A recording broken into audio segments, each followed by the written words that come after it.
el tema después de anestesia general inhalatoria, como habíamos visto, ya lo separamos de, como les digo, de una forma independiente por razones didácticas. Sin embargo, la anestesia general endovenosa, les adelanto chicos, sí se la puede realizar. Es más, cada vez está en más uso, ¿ya? ¿Y qué significa anestesia general endovenosa? Entonces, la que se administra a través de vena, todos los anestésicos. Entonces, no combinamos con ningún gas o algún líquido halogenado, el cual va a ser vaporizado. Antes, inclusive, chicos, esto se administraba con goteos en suero, calculábamos la dosis del anestésico, calculábamos entonces en un suero de 1000 ml o 500 ml y por ahí administrábamos según el peso, kilo peso minuto, kilo peso hora, etc. Sin embargo, vean estas bombas de infusión, que tampoco son tan modernas, como les he dicho a sus compañeros, dicho sea de paso, he debido ser el primero en Sucre en tener estas, que hace 10 años por lo menos tengo. Estas se administran según talla, según peso, según edad, según sexo. Además, no solamente buscamos la concentración plasmática periférica, sino existen estudios software, ¿no? O sea, para aplicar acá en esta, compartimentales que se llaman, el de Schneider, Marshall, etcétera, que buscamos sitio-efecto, es decir, la concentración plasmática cerebral. Por eso se puede hacer, como vamos a ver también a continuación, puramente endovenosa. Saben que anestesia significa ausencia de sensación, ¿ya? Son con la anestesia general, todos los fármacos capaces de producir entonces de forma reversible una insensibilidad total, hasta llegar al estado de inconsciencia, ya lo cual, pero sin embargo, puede haber estados intermedios, desde ansiolisis, ¿no? Ansiolisis, puede haber sedación, ¿no? Hipnosis y un estado de coma. Como eso farmacológicamente ya lo han visto al hablar de hipnóticos barbitúricos, no barbitúricos, cuando han hablado de benzodiazepinas, etc. Esta anestesia general endovenosa, también como la anestesia general inhalatoria o la general balanceada, como ya manejamos esos términos, reitero, tienen que cumplir estos 5 objetivos: hipnosis, amnesia, analgesia, relajación y la protección neurovegetativa. Me adelanto en mostrarles al Propofol cuando ustedes entren al quirófano y vean una sustancia lechosa como leche en ampolla o como esto frasco ampolla, es el famoso Propofol. De los anestésicos endovenosos, el más utilizado hasta la fecha, aunque existe ya más modernos que esto, que se llama Fos-Propofol, pero sigue siendo el Propofol el más utilizado hasta la fecha. Estas son diversas bombas de infusión. Vean, ya se administra todo por vena. A eso se llama TIVA, anestesia total intravenosa. Anestesia total intravenosa, de los que les explicaba. Todos estos ya está estudiado su farmacocinética, su farmacodinámica, ¿ya? Ahora, ¿cuáles son las diferencias? Las diferencias entre una anestesia endovenosa y la anestesia inhalatoria. Ustedes como ya estudiantes de cuarto año y al haber estudiado ya anestesia general inhalatoria es fácil darse cuenta, ¿no? No existe, o sea, una fase pulmonar como en la anestesia general inhalatoria. ¿Qué significa eso? Que para ser administrados los anestésicos inhalatorios necesariamente es por vía respiratoria, ya sea a través de una máscara facial o a través del tubo endotraqueal. En cambio aquí, no, no. Otra cosa, no existe unión a proteínas plasmáticas. Recuerden, chicos, no hemos hablado de unión a proteínas plasmáticas en los anestésicos generales inhalatorios, pero sí hemos hablado cuando hablamos de anestésicos locales, pero tampoco debemos confundir, ¿ya? En los anestésicos locales tiene que ver, cuanto más se une a proteínas, más dura su acción. Aquí, cuanto más se une a proteínas, como ya vamos a ir viendo, existe menor fracción libre. ¿Y quién va a actuar? El anestésico endovenoso, que no está unido a proteínas. que no está unido a proteínas. Por ejemplo, se une el tiopental a un 80%, los benzodiazepínicos de un 90-98%. Lo que queda es el resto, ese 2%, ese 8% o el 20% de los barbitúricos es lo que actúa. Entonces, y por supuesto la ionización puede desempeñar cierto papel en la distribución y eliminación. ¿Cuáles son las indicaciones de los anestésicos endovenosos o de la anestesia endovenosa? 1. La técnica alternativa o coadyuvante de la inhalatoria. Ya les había manifestado en varias oportunidades desde historia que, perdón, que cuando se combinan anestésicos inhalatorios, óxido nitroso más alotano o sevofurano, isovolfurano, así, con los endovenosos, se denomina anestesia general balanceada. Entonces, puede ser de parte de ella. O para realizar una sedación en una anestesia local o locorregional, si hago un bloqueo del nervio femoral, safeno, etcétera, para alguna intervención en el muslo, o hago una anestesia subaracnoidea o peridural, muchas veces el paciente está con ansiedad, entonces podemos hacer una ansiolisis, podemos sedar al paciente, para eso también sirve. Mire, como les decía en un principio, técnica de anestesia general para procedimientos quirúrgicos de alta o baja complejidad, sobre todo en neurocirugía, chicos, ¿no? Como ya vamos a ir viendo por qué. Entonces, puramente endovenosa sí se puede hacer, lo cual se denomina anestesia total endovenosa, conocida como TIVA, anestesia total intravenosa o endovenosa también, ¿ya? Entonces, se puede hacer para ello, ya les he dicho, principalmente en neurocirugía, pero en cualquier otro procedimiento se puede realizar. Y vamos a ver algunas ventajas de ellas, como a continuación vamos a mencionar. Se puede hacer anestesia fuera de áreas quirúrgicas, tiene lógica, ¿no? Porque si vamos a utilizar un gas, tenemos que llevar una máquina de anestesia para vaporizar el gas. Sin embargo, chicos, o sea, quiero manifestarles también, si bien se puede hacer esto, está indicado para áreas fuera de quirófano, siempre traspolando, por decir, existen ciertos servicios como gastroenterología, por ejemplo, ¿no? O en el mismo gastro donde se hacen bastantes endoscopías gástricas, endoscopías duodenales, ERCPs, colonoscopías, etcétera. Entonces, para entonces sedar y causar analgesia en el paciente, la combinación de sedación y analgesia se conoce como ataralgesia. Entonces, entonces para ello se puede hacer.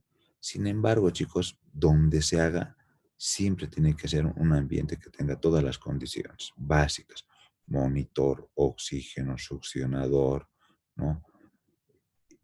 Laringoscopio, tubo endotraqueal, etcétera.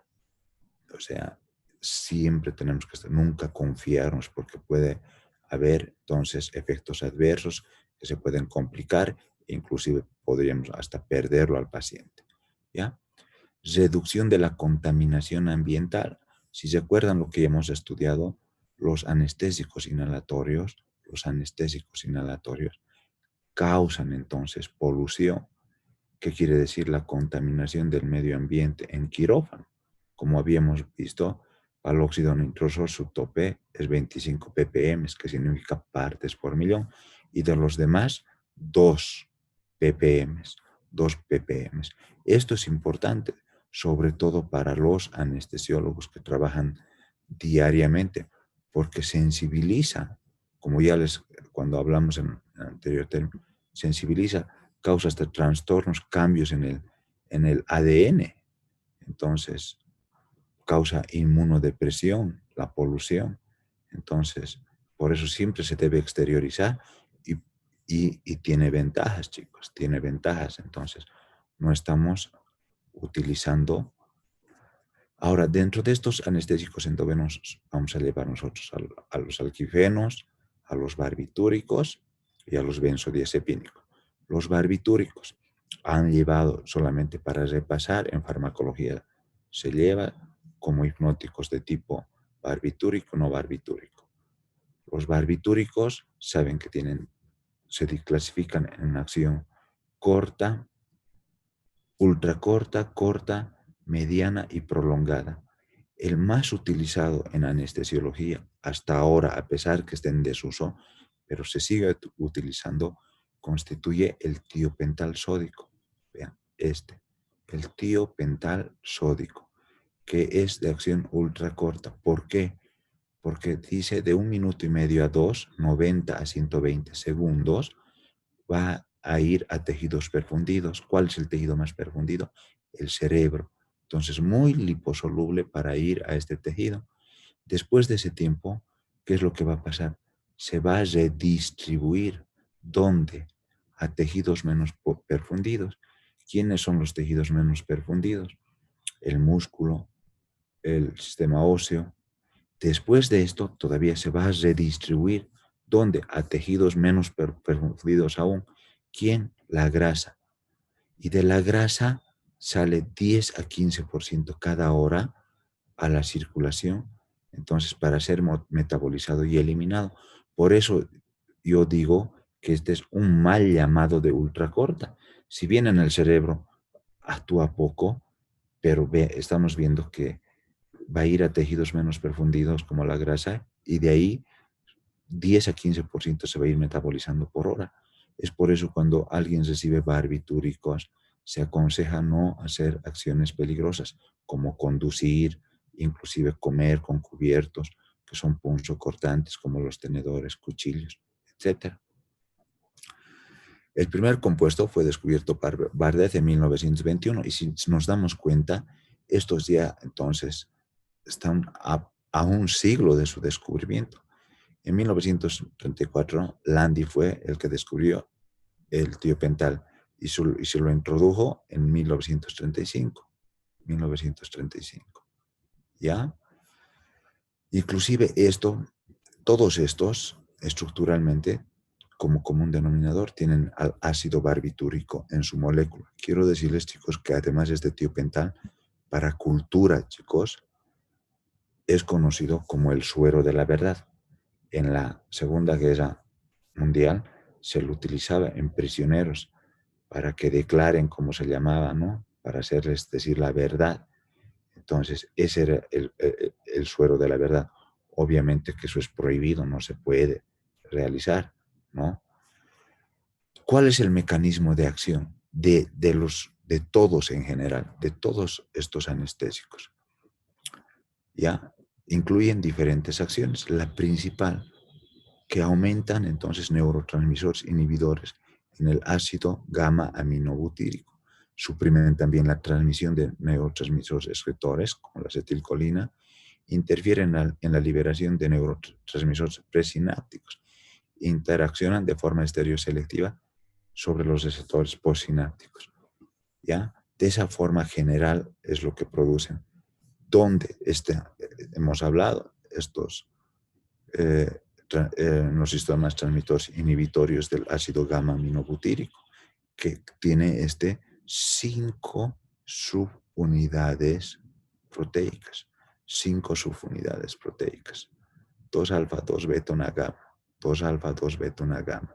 Entonces, como ven en la imagen, específicamente van a ir, por ejemplo, los barbitúricos van a ir a la subunidad alfa, el propofol a la beta, ¿sí?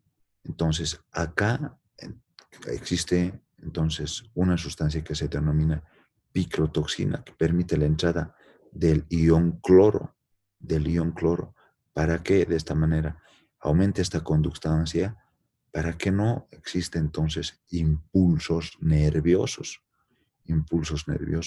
Es así como actúan todos estos, las benzodiazepinas, los barbitúricos y los alquifenos. Los alquifenos, su máximo exponente es el propofol. Como ya les explicaba, se pueden administrar por vía endovenosa, intramuscular, rectal. Está descrito eso, chicos. Pero habitualmente la más comúnmente utilizada es la endovenosa. Y después de ser administrados farmacocinéticamente, ¿qué se van a hacer? Se van a distribuir a tejidos menos perfundidos, al tejido magro. Y del tejido magro, ¿dónde va a ir? A tejidos menos profundos aún, al tejido graso. ¿Ya? Su metabolismo es hepático, su eliminación después de transformarse es a través del riñón. El propofol, les reitero, es esa sustancia lechosa, blanquecina que está formada entonces por lecitina, ¿no? Por aceite de soya, los fosfátidos de glicerol, no se olviden chicos, esto tiene que ver entonces con el huevo, ¿ya? Por eso cuando se abren estas ampollas no pueden permanecer abiertas al medio ambiente más de 20 minutos, porque esta composición hace que atraigan entonces gérmenes, ¿ya? Esta deriva de la familia de los alquilfenol, es químicamente el 2,6-dihidropropilfenol, ¿ya? Les decía, existe uno más moderno como propofol, adelante como fósforo, fospropofol. A pesar de que ya ha sido sintetizado hace más de 5 años el fospropofol, al propofol no se basa en su utilización. Lo malo del propofol es que por sus cadenas intermedias largas, entonces intermedias y largas, produce dolor en la inyección.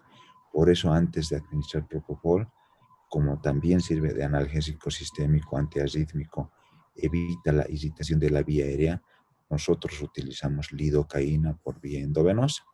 De esa manera evitamos ese efecto doloroso del propofol, ¿ya? Como el tiopental. Igual tiene su redistribución, ¿ya? Rápida, a los 2 o 4 minutos, ya que tiene un volumen de distribución de 3 a 4 litros, 60% del gasto cardíaco. Esta igual tiene dos redistribuciones, una de fase rápida, otra de fase lenta, ¿ya? Su metabolismo, pero, chicos, a diferencia del tiopental, además de hepático, puede ser extrahepático. ¿Qué quiere decir extrahepático? ¿Ya? También se metaboliza a nivel pulmonar, a pesar que administramos por la vena, ¿ya? Su despertar, o sea, y no tiene problemas en la eliminación cuando el paciente tiene insuficiencia renal, y su despertar, chicos, es 10 veces más rápido que los barbitúricos, por lo cual ha sido reemplazado el tiopental, a pesar que se sigue utilizando. De una manera general, chicos, todos cuando hemos estudiado los halogenados hemos visto que tienen entonces efectos similares farmacodinámicos. Esto, mire, a nivel de la cardiovascular, disminuye la tensión arterial porque disminuye las resistencias vasculares, es decir, causa vasodilatación. Por otro lado, disminuye la contractibilidad miocárdica, es decir, tiene un efecto inotrópico negativo. Entonces les decía hace rato cuando hablaba de proteínas, si yo tengo un paciente, aunque sea sano, hipotenso, chicos, entonces, y esto me causa hipotensión, tengo que tener cuidado, ¿no? Porque puedo llevar a hipotensiones severas. Ahora, si yo tengo un paciente con hipovolemia post-accidente, ya que ha perdido sangre o tengo un traumatismo de tórax, que puede ser abierto, un traumatismo de abdomen cerrado o abierto con pérdida sanguínea. Si es cerrado, siempre tengo que pensar, de acuerdo al traumatismo, al golpe, a investigar, al hacer la anamnesis.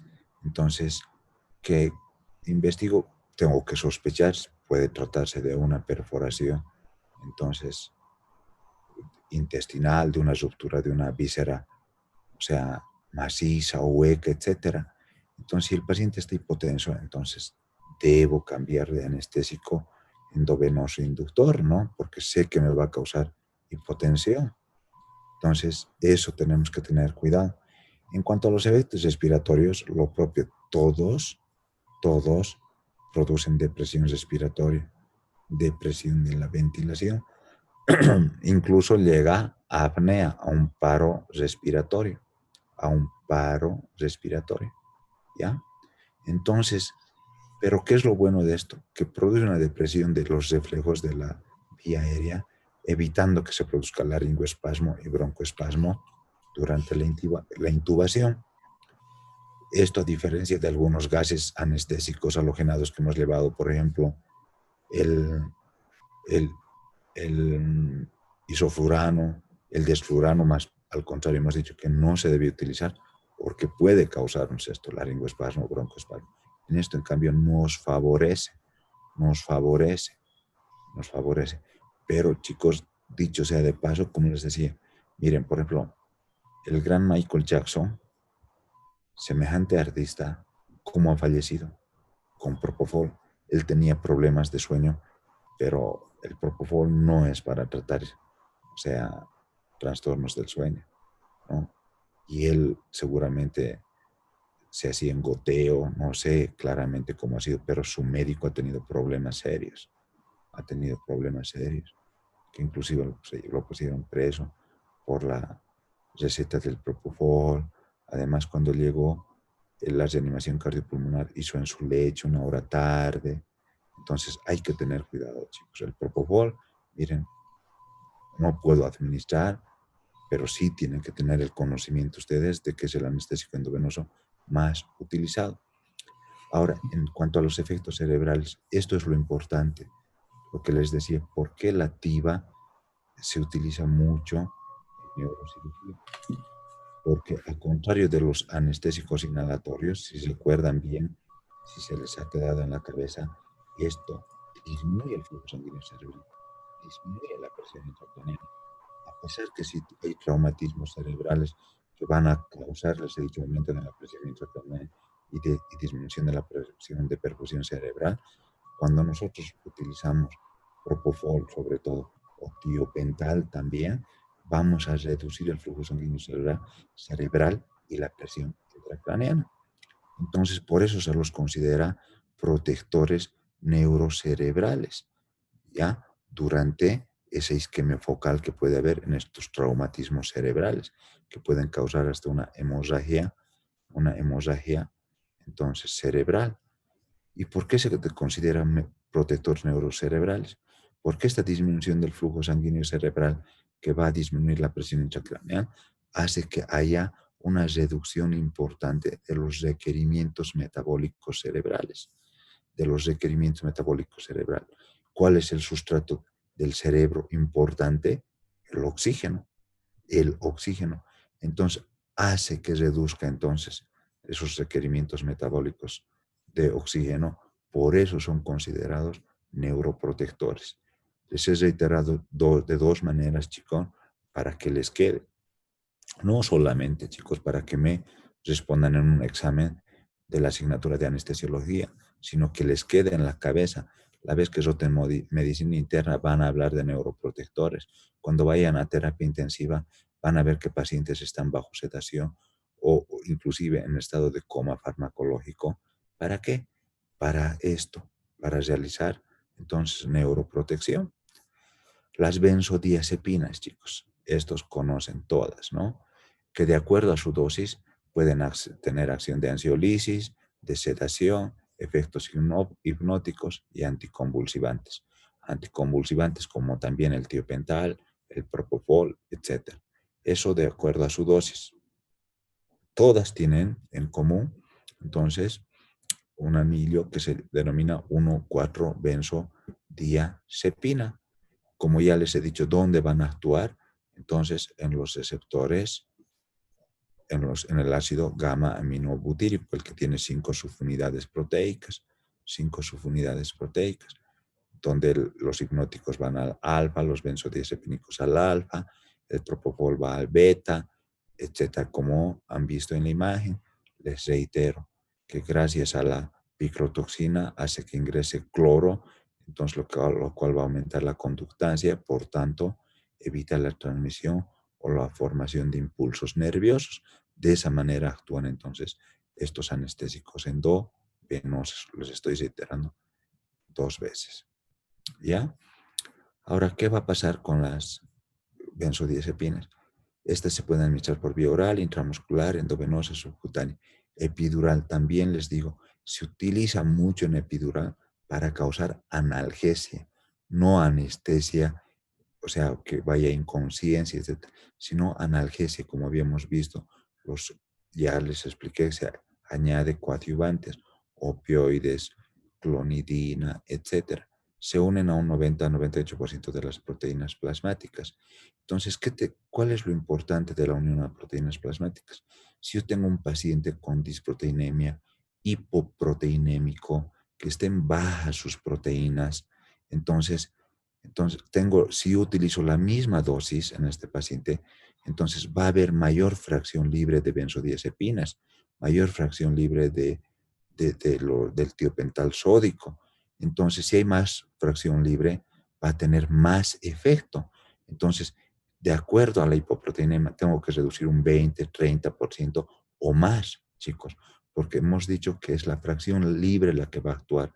Entonces, farmacodinámicamente, la que va a producir hipnosis, más hipotensión arterial, entonces más depresión respiratoria, como habíamos visto, ¿no? Entonces, eso es lo importante, por la unión a proteínas. En cambio, hemos visto los halogenados no tienen esa unión, por eso es una diferencia, como ya les he explicado. Su metabolismo es hepático, ya sea por glucuranación o conjugación, ¿ya? Y estos se van a eliminar a través del riñón. De estos, chicos, con honestidad, el más utilizado endovenosamente es el midazolam. Es el midazolam, chicos. Muy rara vez yo no veo ya utilizar diazepam, y los otros benzodiazepínicos sirven como ansiolíticos 2 o 3 días antes de la cirugía, ¿no? Alprazolam, flunitrazepam, lorazepam, etcétera. Pero, y también el midazolam que viene por vía oral, que inclusive es uno de los más utilizados. Pero por vía endovenosa es el midazolam, chicos, el midazolam, ¿ya? Tiene una duración aproximadamente de 2 horas, ¿ya? Tiene una duración de 2 horas.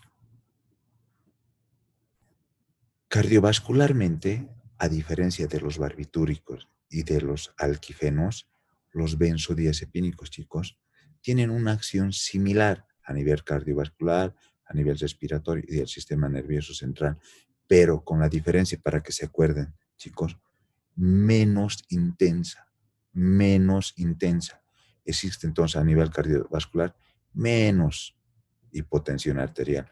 Inclusive a nivel de la frecuencia cardíaca tiene un ligero aumento, ¿ya? Un ligero aumento. A nivel respiratorio, si bien produce depresión respiratoria, muchas veces cuando se administra lento o de acuerdo a la dosis, no llega a apnea, es decir, al paro respiratorio.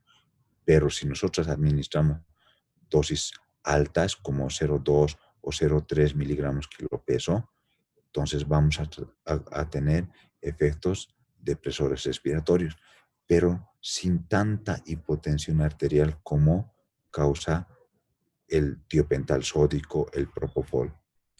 A nivel del sistema nervioso central, reduce el flujo sanguíneo central y la presión intracraneana, pero, como les decía, menos intensa. Entonces, a pesar que podríamos también combinar con el propofol, etcétera, pero, o sea, los verdaderos neuroprotectores son los alquifenos y los barbitúricos. Tienen también una acción antiepiléptica, es decir, evita las convulsiones, pero lo, lo, lo bueno del midazolam es que nos da amnesia retrógrada, chicos, ¿ya? Eso es, esa es su característica particular del, del midazolam. Ahora, habíamos hablado ya de hipnóticos, tenemos que hablar ahora de analgésicos. ¿Qué analgésicos se utiliza en anestesia? Son los opioides que derivan de la amapola, que gracias a esta amapola que causa gran adicción, chicos, gran adicción. Entonces, inclusive ha habido una guerra entre Gran Bretaña y China por la amapola, por estas plantaciones, ¿ya? Este jugo lechoso tiene aproximadamente 20 alcaloides diferentes, que de acá se dividen entonces en dos grupos, fenantrenos y en los benzilisoquinolinas. Dentro de los fenantrenos está la morfina, codeína, tebaína, y dentro de las benzilisoquinolinas, papaverina, noscapina. No vamos a estudiar, digamos, en detalle, porque ya lo han llevado, chicos, la morfina, codeína, tebaína, papaverina, noscapina, ¿ya? Pero, chicos, hay que saber mínimamente esto, como, como siempre digo, como conocimiento básico para un estudiante de cuarto año de medicina. Estos, a su vez, se clasifican en naturales, ¿ya? Que son derivados de la amapola, ya que se sintetizan a través de ella los sintéticos y los sintéticos. Los sintéticos. Estos opiáceos tienen una acción parecida a la morfina, pero pueden ser agonistas o antagonistas, ¿ya? Los narcóticos causan estupor, dependencia. Narcóticos causan estupor. Ahora, ¿existen opiáceos endógenos, chicos? Para reiterarles o repasar lo que ustedes han llevado en farmacología. Sí existen opiáceos endógenos, ¿ya? Que estas son conocidas como endorfinas también. Endorfinas. Inclusive yo escucho mucho dentro de ustedes jóvenes que dicen, quiero endorfinas, me voy a comprar un chocolate, porque estimula la formación de endorfinas, porque además les causa sensación de bienestar. Entonces, estas son las endorfinas u opiáceos endógenos, que estas derivan de, de moléculas precursoras, que son la proencefalina, proopiomelanocortina y la prodinorfina. Esto también hay que memorizarlo, chicos. Esto, ¿por qué sirven los opiáceos endógenos, además de lo que les he manifestado?